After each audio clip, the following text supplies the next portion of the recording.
Bonsoir à toutes et à tous. Quel plaisir que de se retrouver pour une nouvelle semaine d'été placée sous le signe de la constellation 28 minutes. Et après un long week-end durant lequel ils se sont bien sûr extrêmement reposés. Ils sont en pleine forme. Bonsoir à vous, chers amis. Bonsoir. Et l'actualité, eh bien, c'est cette inflation de candidatures à l'élection présidentielle à 8 mois du premier tour. Un vrai syndrome de l'homme providentiel qui semble toucher tout le pays. Le choix du président de la République, c'est un choix profond de tout un peuple. Et dans moins de 8 mois, ce choix sera fait. Le choix de tout un peuple qui dit, voyons, à qui vais-je confier le volant du bus dans lequel il y a mes enfants ?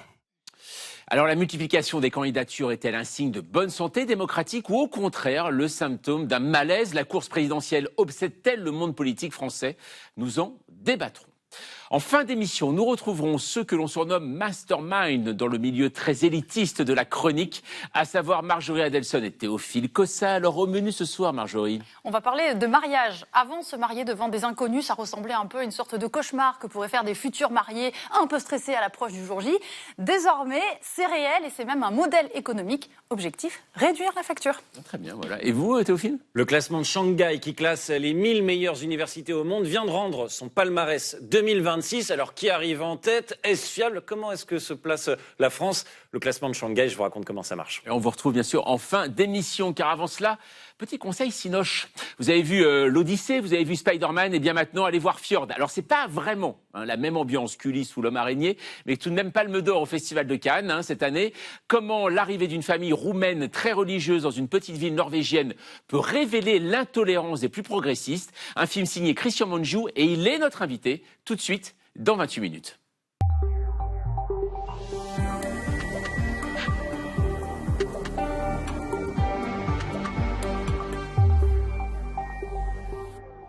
Bonsoir Christian Mungiu. Bonsoir. Alors vous êtes réalisateur, votre nouveau film sort mercredi sur les écrans, un film pour lequel vous avez reçu la Palme d'Or au Festival de Cannes. On va en parler dans un instant. Je vous présente l'équipe de 28 minutes, Marion Lourd, Bonsoir. Également Julia Venest. Bonsoir. Alors Christian Mungiu, je le disais, c'est Palme d'Or cette année, mais c'est votre deuxième Palme d'Or, ce qui fait que vous êtes rentré dans un club très restreint, celui de 10 réalisateurs qui ont reçu cette Palme d'Or, parmi lesquels il y a Francis Ford Coppola, Michael Haneke, par exemple.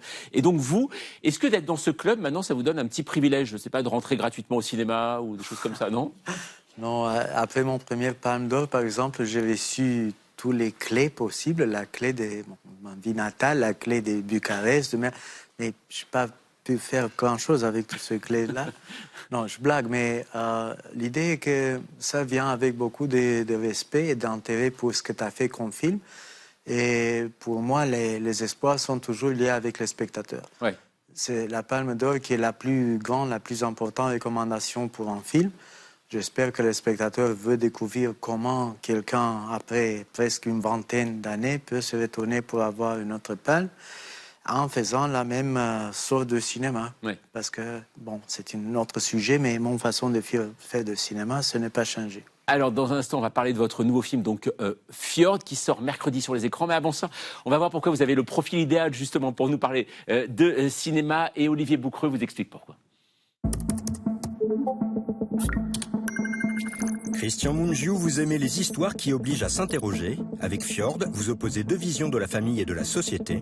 Le cinéma devrait rester polémique et essayer de te encourager, de douter tout le temps. Pour faire de ce doute une manière de regarder les autres, vous avez le profil idéal. Iassi, Roumanie, années 70. Vous grandissez sous Ceausescu dans des classes de 42 élèves où il faut trouver sa place. Votre famille connaît le prix de l'histoire, une grand-mère déportée, un grand-père mort lors de l'annexion soviétique de la Moldavie. Une histoire familiale que vous raconterez plus tard dans une vie roumaine. Très tôt, dessin, photo, petit laboratoire à la maison. Vous aimez le cinéma, même si pour vous, les films roumains des années 80 sonnent faux.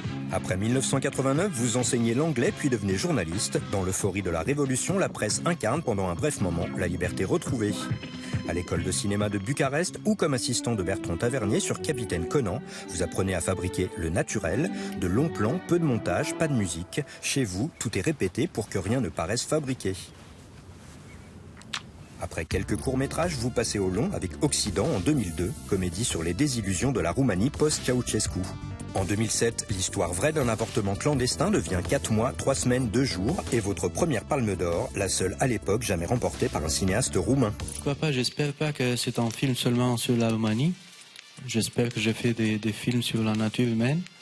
Ce sera ensuite Au-delà des collines sur l'obscurantisme religieux, Baccalauréat sur un père qui accepte la corruption pour l'avenir de sa fille et RMN où vous auscultez la xénophobie en Transylvanie. Jamais de réponse, toujours des certitudes, confisures. Har du tatt med barna uten vår tillatelse? Vi trenger ikke deres tillatelse. Avec Fjord, deuxième palme d'or, une famille très pieuse se heurte à la protection de l'enfance norvégienne. Progressiste contre conservateur, chacun croit défendre le bien et vous refusez encore de trancher. Le dialogue veut dire que tu rentres dans une conversation sans être convaincu que tu as raison. Voilà Christian Mungiu. Alors Fjord donc sort sur les écrans mercredi. L'histoire, on vient de la dessiner un petit peu, donc ça raconte l'histoire de ce couple mixte. Lui est roumain, elle est norvégienne. Ils vont s'installer en Norvège et eh bien ils vont se voir retirer sans préavis en fait finalement la garde de leurs 5 enfants par les services publics norvégiens car on les accuse de maltraitance. Juste avant d'en parler, on va voir à quoi ça ressemble avec un extrait de la bande-annonce. Why don't you let Em and Elia come for my birthday? Because they're punished. What are you doing here? We fight unless there's some discipline. What happened to you? I just fell down the stairs. Hun har blåmerker på ryggen og på kinnet. I'm Mikael Olsen from the local police department. I love my children and I would never hurt them. Nei, undersøkelsen handler faktisk om deg. Don't you have to prove what they claim? Not before they take the children. Voilà, Fjord, Christian Mungiu, c'est votre premier film que vous tournez en dehors de la Roumanie avec des acteurs qui ne sont pas roumains, qui parlent même dans différentes langues, l'anglais, norvégien. Pourquoi c'était indispensable finalement de tourner ce film en Norvège? Moi, je parle toujours d'un fait divers, d'une histoire que je documente. Et l'histoire s'est passée là-bas. Et après que je commençais à vraiment investiguer tous ces cas, parce que ce n'était pas un cas singulier, j'ai compris qu'il y a une sorte de stéréotype positif, disons, qu'on associe toujours avec les pays du Nord. Ouais. On considère toujours qu'ils sont les plus progressistes. Les gens respectent les règles au point, disons. Et à la fin, je me suis dit que ce conflit qui est pour moi pas un conflit entre la société norvégienne et la société humaine, c'est un conflit qu'on retrouve dans la société occidentale d'aujourd'hui entre un point de vue un peu plus conservateur et un point de vue progressiste. Ça s'exprime mieux, d'une façon plus claire, si on laisse l'histoire là-bas, et que ce n'est pas pour chance que la plupart des cas avec des enfants enlevés de leur famille viennent de pays du Nord. Et je me suis décidé que ces sortes de froideur qu'on remarque dans ce plan-là, ça fait partie aussi de ce sort d'attitude que les règles s'appliquent toujours, même si on parle des gens, même si on parle des enfants. Appliquer les règles, c'est plus important que juger les circonstances. Alors, ces parents très religieux, très traditionnalistes, ils refusent de dire qu'ils sont violents avec leurs enfants, mais par contre, ils admettent qu'ils leur ont donné des fessées. Est-ce que c'est quelque chose que vous avez reçu, les fessées, quand vous étiez petit, ou que vous avez donné à vos enfants? Absolument. C'est pas seulement que j'ai reçu, c'est tous les enfants de mon génération qui ont reçu. Et l'éducation qu'on a eue, nous, était que ça, c'était rien si on comparait avec ce que nos parents ont reçu de la part de leurs parents. Même nos professeurs à l'école, ils utilisaient un peu les corrections physiques. Et pendant ma génération, les parents considéraient que ça, c'est très bien. Ça, c'était bien pour les enfants. Oui. Alors, c'est pour ça qu'à la fin, on vient des sociétés qui ont reçu une sorte d'éducation très différente, avec des valeurs très différentes. Maintenant, nous sommes dans un monde très globalisé où on encourage des gens de s'installer n'importe où. On va leur dire « vous êtes libres de vivre ici ». C'est vrai, ils sont libres, mais ils viennent avec leurs valeurs. Et après ça, on considère que ces valeurs ne correspondent pas à ces sociétés où nous les avons laissées à s'installer. Et comment on peut résoudre ça? Parce que personne ne leur dit « c'est bien, tu peux venir ici, mais tu dois signer ici que tu vas te conformer à la valeur de ces sociétés d'ici ». Et on arrive dans des situations comme ça où c'est difficile à juger parce que le point de vue sur le développement d'une famille, c'est complètement différent. Et j'ai déjà vu que la réception de ce film dans les très peu de projections que nous avons fait en Roumanie et en Norvège sont complètement différents et je veux suivre sur... je vais essayer de faire un petit film sur les débats que nous avons après les... Ça provoque. Alors, vous avez dit en effet l'éducation à la rude aussi en Roumanie. On va voir avec vous, Julia, qu'en France, on va regarder justement que dit la loi concernant les fessées et les gifles sur les enfants. Eh bien, elles sont interdites par la loi datée du 10 juillet 2019. Les parents ou ceux qui ont l'autorité sur un enfant ne doivent utiliser la violence sous aucune forme, pas de violence physique et pas de violence verbale ou psychologique comme les insultes ou l'humiliation. En fait, cette loi a supprimé ce qu'on appelait le droit de correction que certains tribunaux toléraient jusqu'alors. Alors que risquent les parents en France en cas de violence sur leurs enfants? En pratique, s'il y a une fessée comme on appelle isolée, les tribunaux privilégient des alternatives aux poursuites avec par exemple un simple rappel à la loi ou des stages de parentalité. Mais pour les actes les plus graves, la peine peut aller jusqu'à 5 ans d'emprisonnement et 75 000 € d'amende. Et en France, il faut le savoir, le retrait d'un enfant de sa famille, qui est quand même le sujet principal de votre film, en France, c'est une mesure exceptionnelle uniquement si la maltraitance est répétée ou mise en danger de l'enfant. Et Christiane Moudjou, on voit que cette question des formes éducatives, comme vous le disiez juste avant, en fait, ça diffère vraiment d'un pays à l'autre et d'une culture à l'autre. C'est ce que vous dites dans votre film? Oui, et ça diffère aussi en Norvège entre le moment quand ce cas se passait aujourd'hui. Mais à la fin, nous sommes, j'espère, tous d'accord que quand c'est une violence qui est claire et évidente, c'est bien sûr important d'agir. C'est clair. Dans ce cas-là et dans beaucoup de cas, c'est difficile à dire à quel niveau c'est une sorte de violence qui fait mal aux enfants et après quel niveau c'est seulement des différences culturelles qui sont assez fortes. Parce que la plupart des cas, quand ils retirent les enfants en Norvège, se passe dans les familles des migrants, 90% des cas. Et comme pourcentage, ce n'est pas crédible que les gens qui viennent de l'autre part sont plus violents que les gens qui... Dans votre film Fjord, c'est comme s'il y avait deux fondamentalismes, un fondamentalisme conservateur et un fondamentalisme progressiste. Est-ce qu'on peut vraiment les renvoyer dos à dos?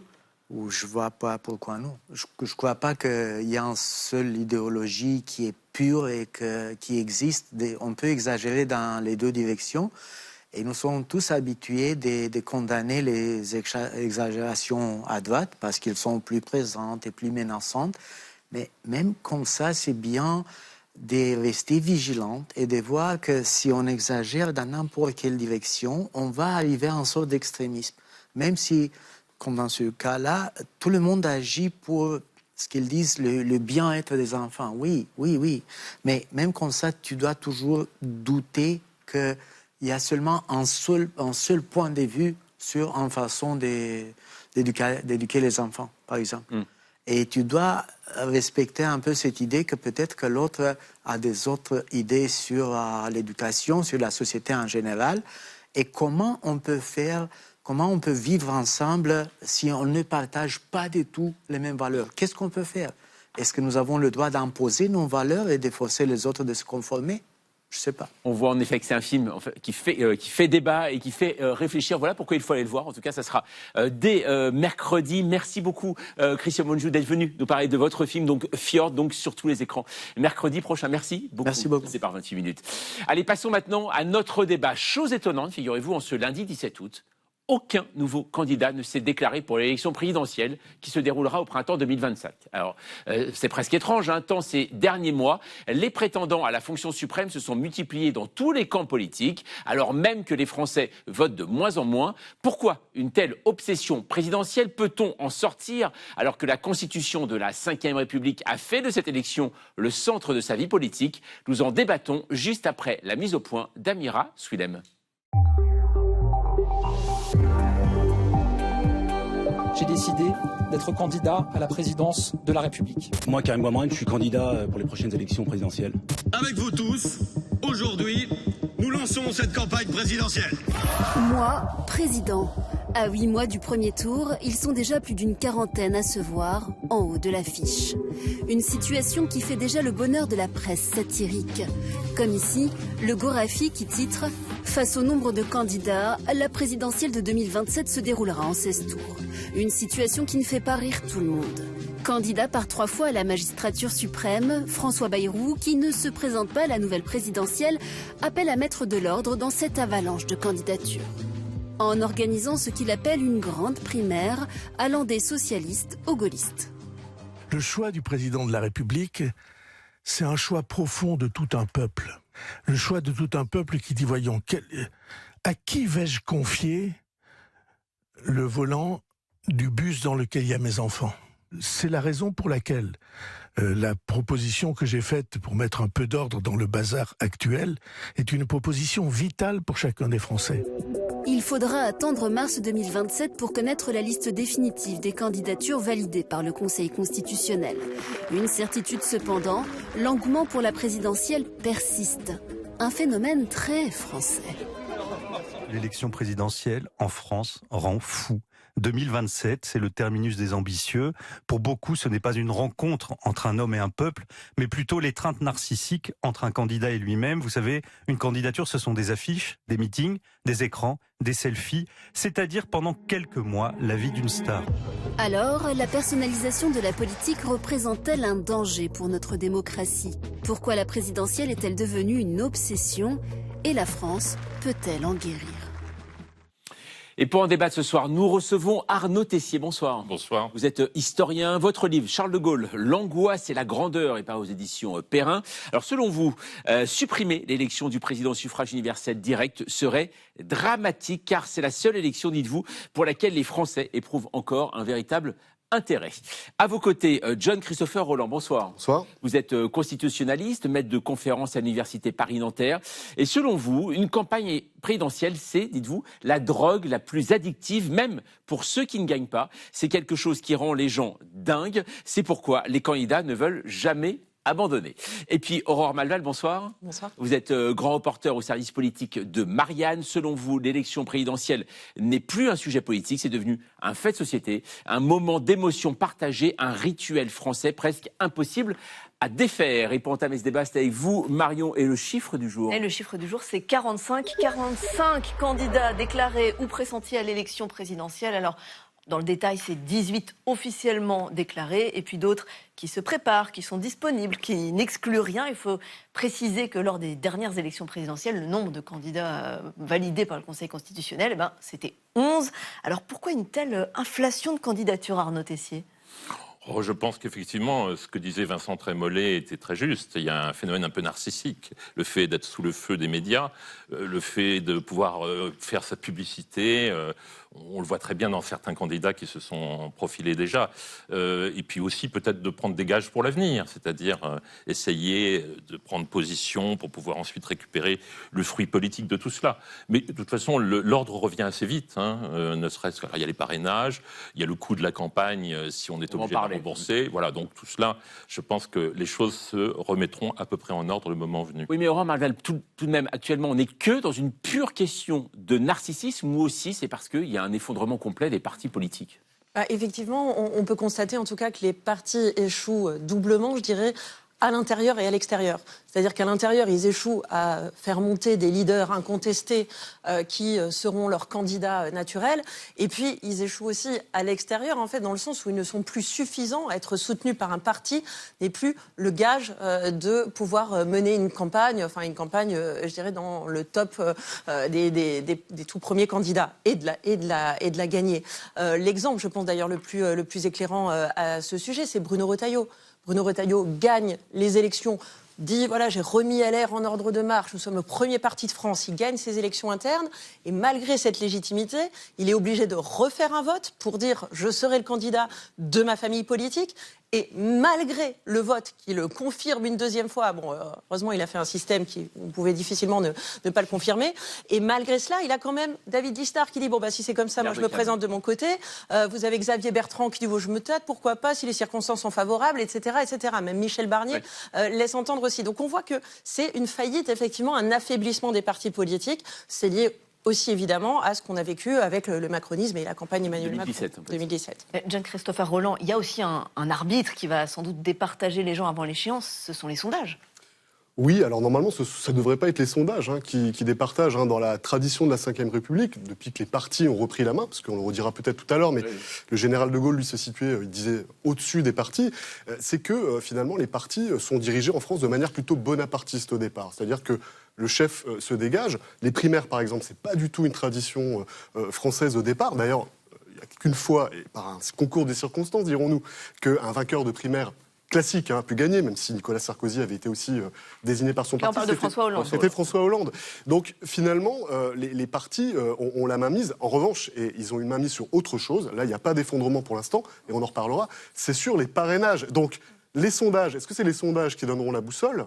Mais à la fin, il faudra quand même que les gens soient en capacité d'obtenir des parrainages, et là, les partis ont un rôle très important. Alors vous avez parlé des primaires, des parrainages et bien sûr vous aussi vous avez parlé tout à l'heure bien du nerf de la guerre qui est l'argent forcément. Et Julien, on va voir avec vous qu'à 8 mois de la présidentielle, le financement des campagnes revient donc au cœur de l'actualité car les banques refusent de plus en plus de prêter de l'argent aux candidats. Oui, c'est le cas par exemple du groupe Crédit Mutuel. La banque a annoncé fin juillet qu'elle n'accorderait de prêt, c'est simple, à aucun candidat en 2027, alors même qu'elle avait prêté de l'argent à Emmanuel Macron et à François Hollande lors des précédentes campagnes. Pour les banques, désormais, en fait, il y a 3 risques. Premier risque, que le candidat n'atteigne pas les 5% des suffrages exprimés, seuil à partir duquel le remboursement par l'État des frais de campagne est enclenché, raison pour laquelle, en 2017, par exemple, Emmanuel Macron, qui était alors simple ministre lancé dans la course, avait eu du mal à obtenir un prêt. Il avait dû souscrire à une assurance pour convaincre une banque. Deuxième risque,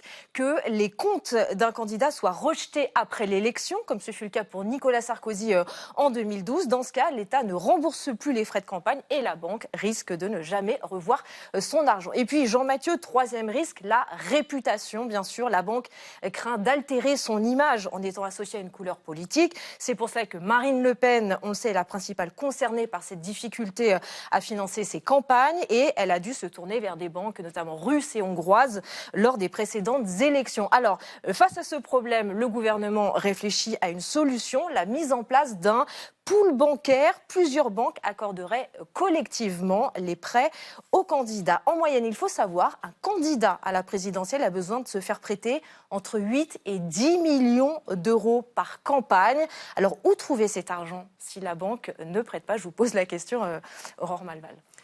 Effectivement, c'est aussi des dons de personnes privées, mais c'est extrêmement difficile parce qu'on voit bien qu'en plus il y a des plafonds à respecter, donc on ne peut pas faire ce qu'on veut. Des campagnes sont financées comme ça. On a vu aussi les affaires justement de financement occulte des campagnes.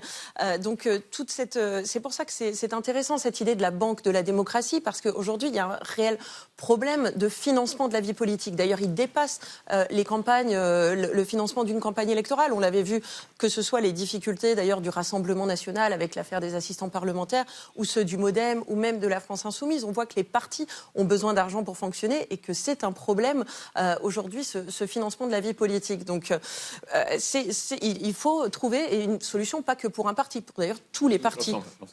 Alors on parlait tout à l'heure des primaires et de cette façon venue des États-Unis de désigner avant l'élection dans chaque camp un candidat. Et ben, ça laisse sceptique beaucoup de représentants politiques comme Othman Nasrou, le secrétaire général du Parti Les Républicains. Le sujet, c'est qu'il y a autant de formats de primaire que de propositions de primaire. Moi, je ne sais pas, entre ceux qui veulent une petite, une moyenne, une grande primaire, une fois qu'on a dit cela, personne n'est d'accord sur le périmètre, personne n'est d'accord sur les participants. Je crois que ceux qui pensent qu'on va simplement se mettre d'accord sur un candidat unique et que ça va permettre de sortir le pays des difficultés et de ce second tour, eh bien, je pense n'ont rien compris. Arnaud Tessier, finalement, si personne n'est d'accord sur le format, si personne n'est d'accord sur les règles, elles ne vont pas avoir lieu, ces primaires. Les primaires, ça brouille le paysage politique, et ça brouille le jugement de l'électeur. On ne sait pas très bien d'ailleurs qui participe au vote des primaires. Ensuite, ça donne lieu à des sortes de marchandages. Enfin, ça complique tout. Quel est l'intérêt de l'élection présidentielle qui fait que les Français votent encore relativement massivement à l'élection présidentielle? C'est la dernière élection où le suffrage universel direct peut se manifester, où les Français peuvent... Puisque le référendum a disparu de facto. Il était relégué par la pratique des pouvoirs successifs. On a complètement mis de côté le référendum qui pourtant, depuis le référendum constitutionnel 2005, voilà, de 2005. Qui pourtant, selon les termes même de la Constitution et avec l'élection des représentants, la voie d'expression de la souveraineté nationale. Donc c'est la dernière élection où il y a effectivement le dialogue entre un homme et un peuple, une femme et un peuple. Ça n'empêche pas les primaires, ça, c'est quel rapport? Parce que les primaires, ça donne lieu à toutes sortes. C'est le retour des partis, des dosages entre les partis. Regardez finalement, ça ne fait que traduire une certaine confusion idéologique. Quels sont les deux seuls partis qui n'ont pas de problème de primaire? C'est LFI et c'est le Rassemblement national, sans porter de jugement ni sur l'un ni sur l'autre. Il faut reconnaître qu'ils ont une certaine cohérence idéologique l'un et l'autre. Est-ce que ça a été présenté au départ les primaires comme un exercice démocratique, justement, encore plus démocratique quand ces primaires sont ouvertes, quand tous les Français peuvent voter pour leur candidat, comme aux États-Unis, hein. Est-ce qu'en effet c'est le cas, d'après vous? Au départ, si vous voulez, bon, il y a l'idée un peu américanisante de Nicolas Sarkozy, hein, de traduire en France des mécanismes qui, à mon avis, sont pas culturellement les nôtres. Et ensuite, ça traduit aussi déjà le départ de l'affaiblissement des grands partis politiques qui étaient à l'époque le Parti socialiste, ainsi qu'à l'époque, alors c'était l'UMP, je crois qu'on disait à l'époque, c'est-à-dire qu'il n'y avait plus de chef charismatique au sens gaullien, pompidolien, chiracien, et par conséquent, tout le monde se voyait aspirer par la présidence de la République, en tout cas l'idée d'être candidat, parce que pour toutes les raisons qu'on a données, c'est ce que je disais tout à l'heure, une drogue très addictive. Et donc, pourquoi ce serait forcément le chef du parti? Pourquoi ce serait pas plutôt un tel? Et pourquoi ce serait pas plutôt moi? Et donc, à partir de là, les primaires, ça a été une tentative finalement de faire voter les militants sur une autre question que celle de la chefferie, si vous voulez, celle de savoir qui serait apte. Et c'est ce qui donne, à mon sens, une forme de virilisation. Il y a très peu de femmes candidates pour ces raisons-là, parce que c'est qui va être capable de tenir tête à Poutine, qui va être capable de tenir tête aux Chinois, et dans l'imaginaire un peu patriarcal, eh ben, les appétits s'aiguisent, et tous ceux qui ont eu un minimum d'expérience aujourd'hui se sentent investis, Cazeneuve, Hollande, ou des anciens premiers ministres, Villepin, etc., parce qu'ils se sentent investis de ce rôle presque monarchique. Alors on va voir si ce très grand nombre de candidats à l'élection présidentielle, finalement, n'était pas inscrit dès le début dans le concept même de ce scrutin au suffrage universel. En 1962, Charles de Gaulle s'amuse de cette possibilité, se demande s'il n'y aura pas trop de candidats après sa mort. Et bizarrement, 5 mois plus tard, il fait passer l'élection présidentielle au suffrage universel par référendum. C'est notre archive du jour. En pensant à ce qui est une idée assez répandue, c'est-à-dire à ce qui arrivera quand De Gaulle aura disparu, je vous dis ceci. Peut-être ça vous expliquera dans quelle direction nous allons marcher à cet égard. Ce qui est à redouter, à mon sens, après l'événement dont je parle, ce n'est pas le vide politique, c'est plutôt le trop-plein. Mesdames, Messieurs, je vous remercie de votre aimable attention. Alors, sur le trop-plein, ça semble assez prémonitoire hein, quand on parle depuis 2026. Plus de 62% des Français qui disent oui par référendum à l'élection au suffrage universel le 28 octobre 1962. C'est quand même un coup de force, comme l'ont dit ses adversaires. Arnaud Tessier, puisqu'il a passé outre l'avis du Conseil d'État.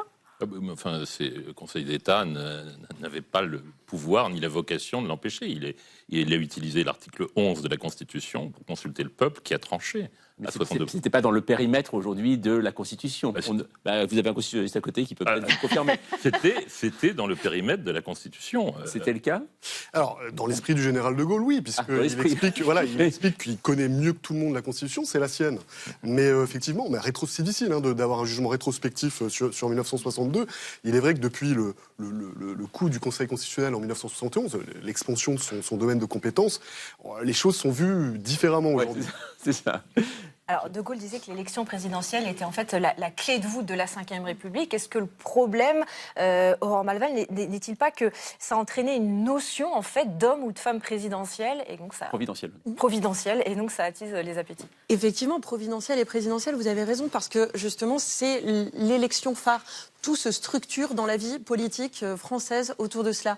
Et d'ailleurs, si vous avez autant de candidats, ou même des gens qui prennent date avec cette élection, c'est précisément que si on n'est pas candidat, finalement, en France, à l'élection présidentielle et qu'on est un homme ou une femme politique, eh bien, on n'est pas un homme ou une femme politique de premier plan. Il faut absolument être dans la course de petits chevaux pour cette élection, sinon on n'est pas pris au sérieux, on n'est pas crédible. Et on doit absolument construire, c'est le corollaire, cette stature, hein, vous savez comme on dit, cette stature de présidentiable. Comment on le devient précisément déjà par une première parole performative qui consiste à dire « je suis candidat à l'élection présidentielle ». Et si on ne l'est pas, eh bien c'est pareil, on tombe dans les oubliettes. Et donc c'est pour ça que vous avez toute cette surenchère aussi de candidats qui se disent eh bien peut-être que je ne vais évidemment pas gagner à cette élection, mais je prends date pour l'avenir. Ouais. Une des meilleures preuves d'ailleurs de cela, c'est peut-être même Emmanuel Macron qui entretient le doute sur un possible retour en 2032. Parce que si finalement vous êtes hors de cette course-là et qu'on dit eh bien il ne sera plus président ou il ne sera pas président, eh bien vous êtes un peu effacé de la vie politique française. En tout cas, vous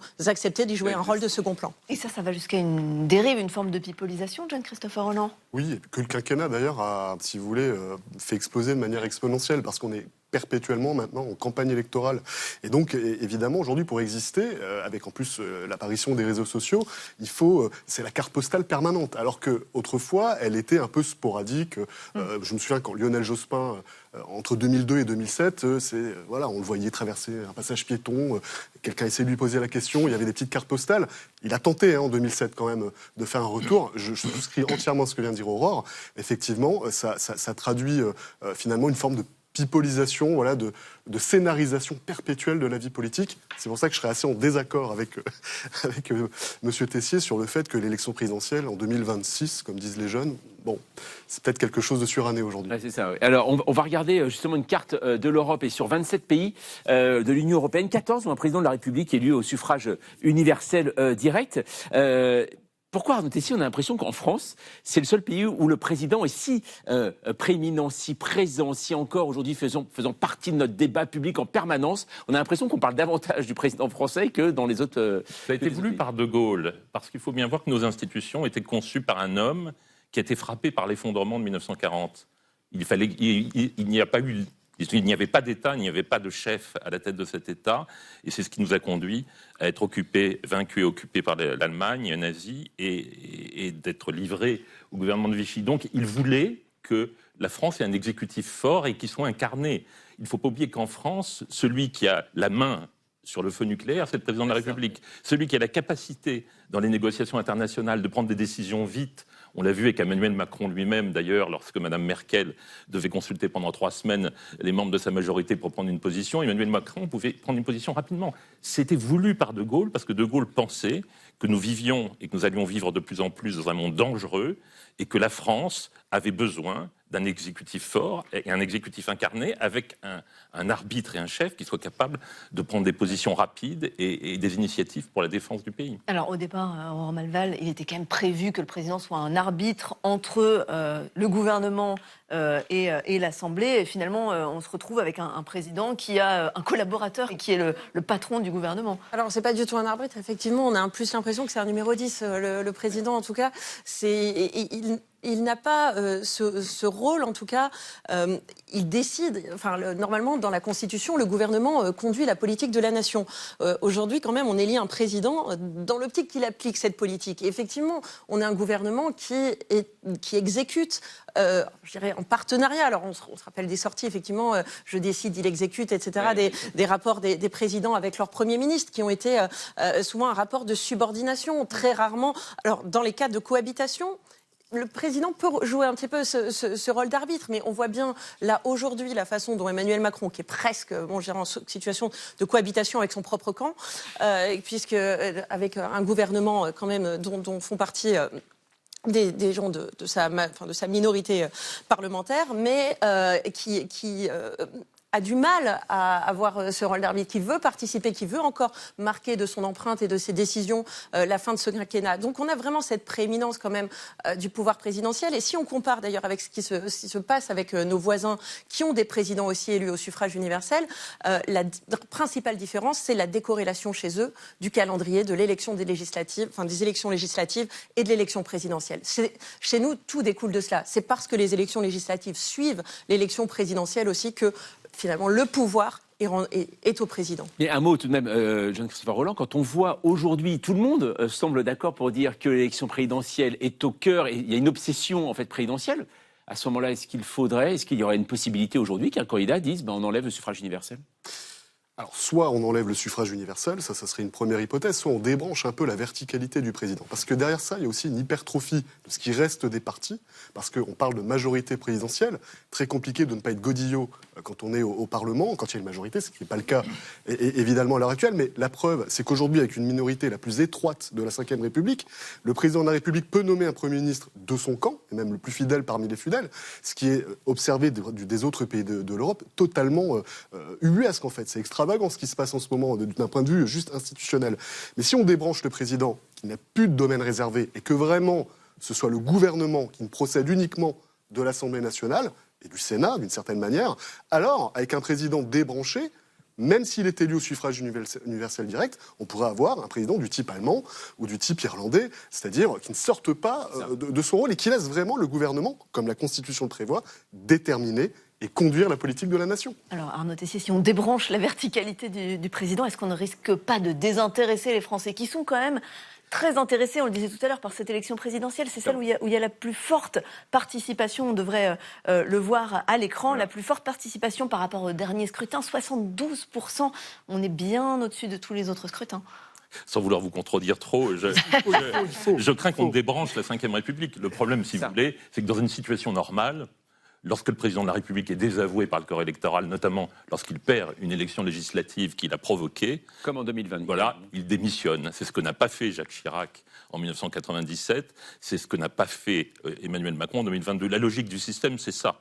De même qu'il n'est pas du tout dans l'esprit de la Ve République gaulienne d'avoir un Premier ministre inexistant et un président omnipotent. De Gaulle laissait son Premier ministre gouverner. Georges Pompidou est resté 6 ans Premier ministre. Et croyez-moi, De Gaulle ne faisait pas ce qu'il voulait avec Georges Pompidou. Ils étaient même opposés sur la politique sociale. Et c'est pour ça qu'au moment de mai 68, ils étaient en désaccord. Donc, il y a une pratique institutionnelle et puis il y a une sorte d'oubli.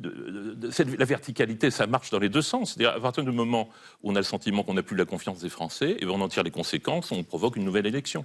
On ne joue plus le jeu du suffrage universel. Alors si en plus on supprime une élection du président de la République au suffrage universel direct, qu'est-ce qui restera, cette pauvre Ve République? Voilà, c'est une question peut-être pour le prochain scrutin présidentiel. Merci en tout cas à vous trois d'être venus débattre ce soir sur le plateau de 28 minutes. Allez, dans un instant, nous retrouverons les chroniques de Marjorie Adelson et Théophile Cossa.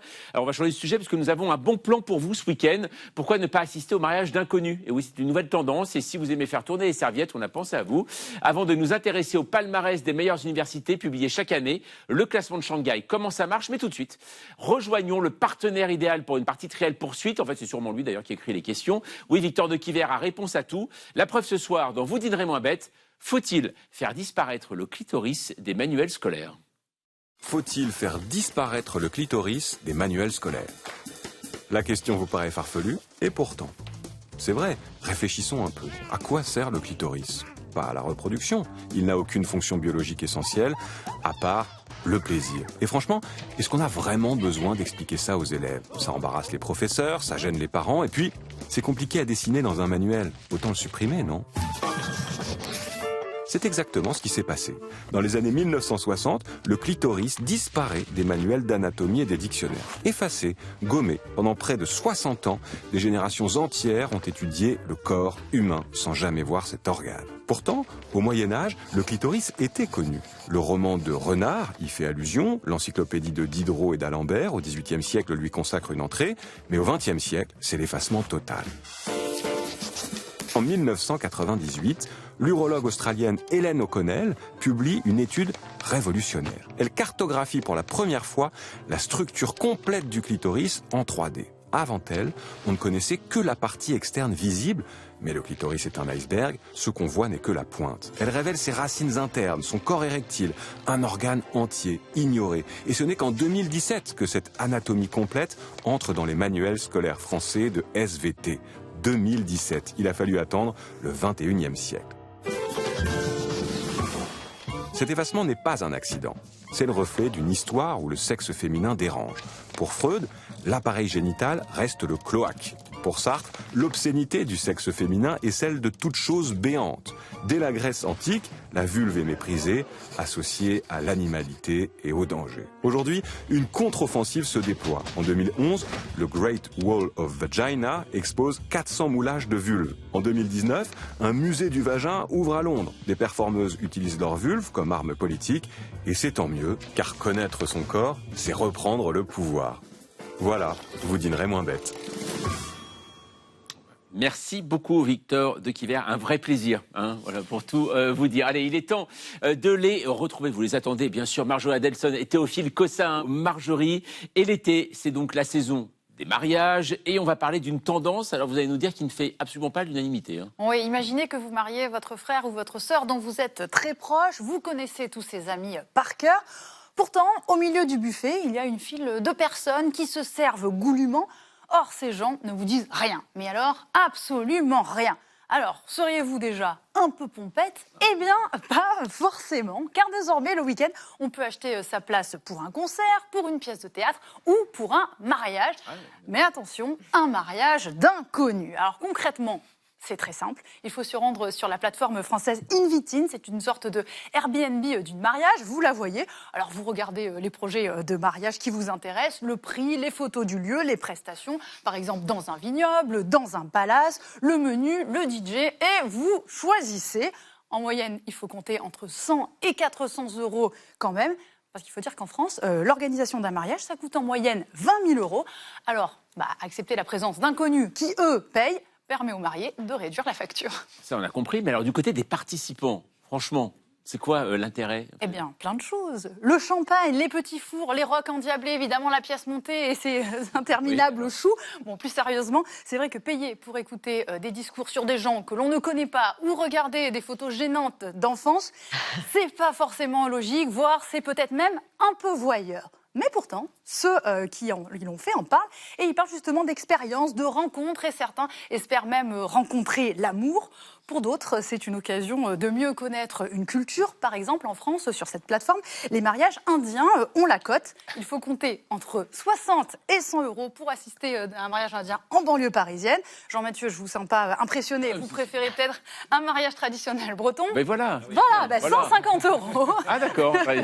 250 € pour un mariage dans la cathédrale de la Sagrada Familia, si vous préférez carrément aller à Barcelone. Et oui, car pour certains, c'est aussi une manière de faire du tourisme en immersion et de parler à des locaux. Et puis enfin, il y a aussi ceux qui ne sont jamais invités à des mariages. Et comme ça, ils payent pour regarder des inconnus s'aimer, un petit peu, si vous voulez, comme au cinéma ou à l'opéra. Mais au moins, alors, dans tout ça, Marjorie, l'intimité. Eh bien, elle va mal, elle va mal. Alors, des réseaux sociaux, ce n'est qu'une étape de plus dans l'exhibition et la monétisation de l'intime. Et puis, d'une certaine manière, c'est aussi un retour aux sources. Figurez-vous que dans des temps fort lointains, dans certains villages, les noces étaient ouvertes à tous. Tout le monde participait au banquet, à une exception près, c'était gratuit. Ah oui. Alors, je vous sens pas très emballé, Jean-Mathieu, mais en tout cas, sachez que si après cette chronique, assister au mariage d'inconnus vous tente, évitez tout de même d'attraper le bouquet jeté en l'air par la mariée, ça serait quand même un petit peu déplacé. C'est vrai, c'est incroyable. On a quand même trouvé le moyen de faire payer la participation à une chenille, quand même. C'est incroyable. C'est un modèle économique. C'est un modèle économique. Merci beaucoup, Marjorie. Allez, Théophile, avec vous. On l'a vu, en effet, ce week-end, le classement de Shanghai des 1000 meilleures universités du monde vient de rendre son palmarès 2026 et la France ne s'en sort pas si mal. Alors justement, le classement de Shanghai, comment ça marche? De son vrai nom, Academic Ranking of World Universities, le tout premier classement mondial des universités à avoir été créé. C'était en 2003 par l'université chinoise Jiatong de Shanghai, un classement qui avait été commandé à l'époque par le gouvernement chinois pour comprendre les qualités d'une grande université internationale, genre les facs américaines, vous savez, de l'Ivy League, Harvard, Princeton, Columbia, etc. Et accélérer derrière la modernisation des universités chinoises. Alors depuis, d'autres classements mondiaux ont vu le jour, notamment britanniques, mais celui de Shanghai, qui est désormais géré par une société indépendante, reste le plus influent. Alors cette année, ça donne quoi? Alors, comme toujours, en première position, est-ce que vous avez une idée? La Chine, non, Harvard, suivi de Stanford et du MIT, donc aux États-Unis. En 4, Cambridge au Royaume-Uni. La première fac française arrive à la 13e place. Il s'agit de Paris-Saclay, un pôle universitaire qui rassemble la fac d'Orsay, l'école normale supérieure Paris-Saclay, Centrale Supélec, AgroParis. Eh bien, allez, deuxième université française dans le classement, 33e place.